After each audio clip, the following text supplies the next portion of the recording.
Indian Air Force Chief Air Chief Marshal RKS Bhadauria said that the soon to be inducted LCA, which is Light Combat Aircraft Tejas Mk-1A, would be way better than the J-17 fighter planes operated by Pakistan Air Force. The question is, can LCA Tejas Mk-1A beat JF-17? Well, I'll tell this and more in this special report. You're watching TV9 News and I'm your host Deepak.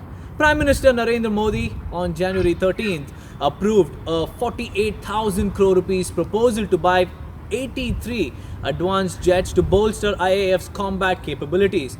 Now, the approval came 10 months after the ministry gave a go-ahead to acquire 83 Mk-1A jets from HAL, which is a state-owned plane manufacturer.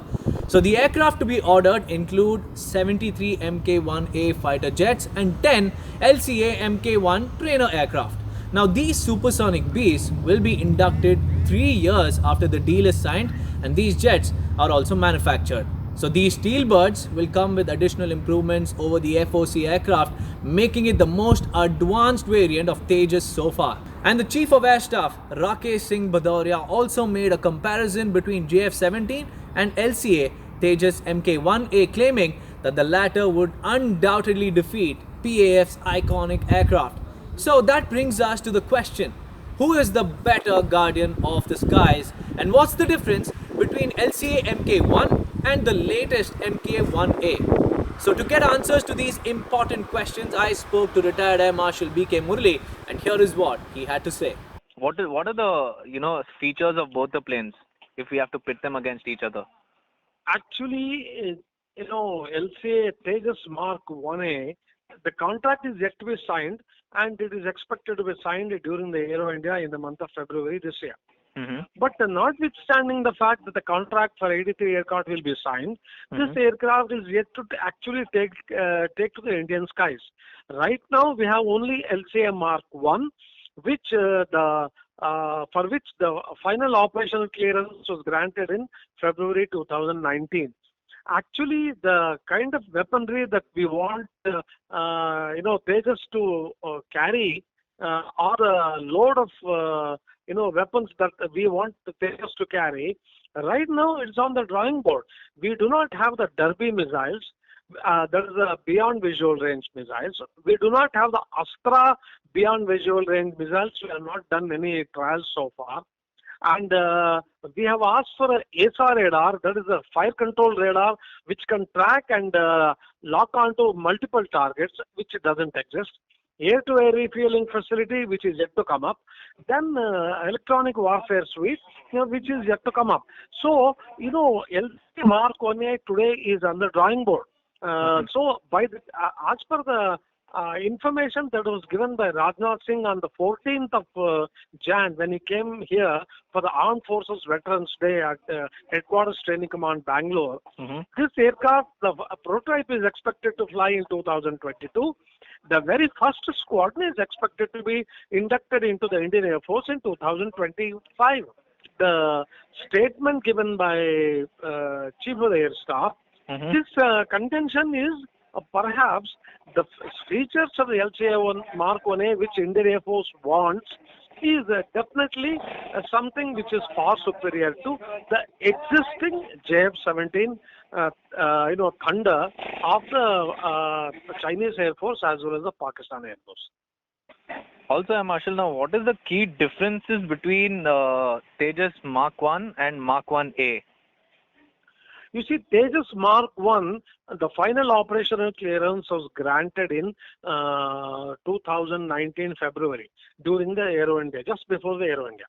Now, this Tejas can only carry 3.5 tons of load, and it doesn't have the ASAR radar. That is the active electronically scanned area radar, which is a very powerful radar, which we are acquiring from ELTA Israel. For Tejas Mk-1A. It does not have the air-to-air refueling capabilities.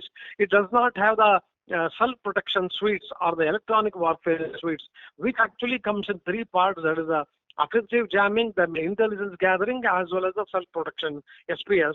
So this doesn't exist on the LCA Mk-1. Then the onboard oxygen generating system. So like this, there are many such modifications.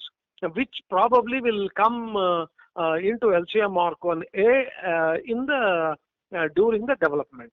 So right now LCA Mark-1 it cannot really perform much.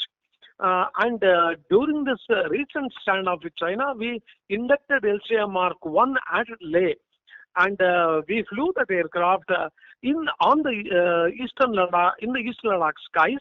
That is the time when we realized that this aircraft can be a game changer with the modifications that we want, and hence we decided to go ahead with the contract with HAL.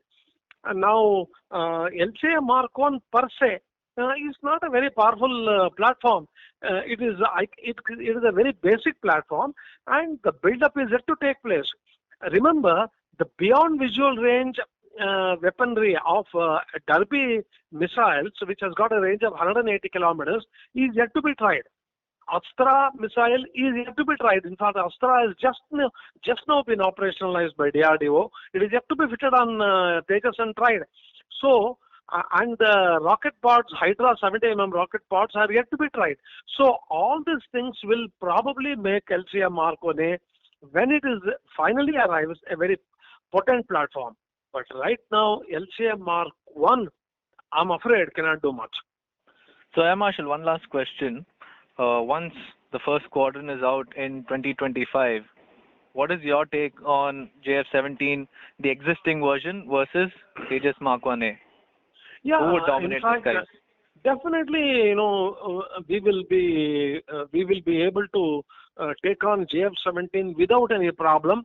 Well, there you heard it. The deal is expected to be signed during 2021. Aero India and the first squadron of the latest LCA Mk-1A would be delivered by 2025, and the retired Air Marshal was quite confident about the combat capabilities of Mk-1A when compared to Pakistan Air Force JF-17s. So if you like this video, please drop in your comment, and also do not forget to like, share and subscribe to TV9 News. Thanks for watching.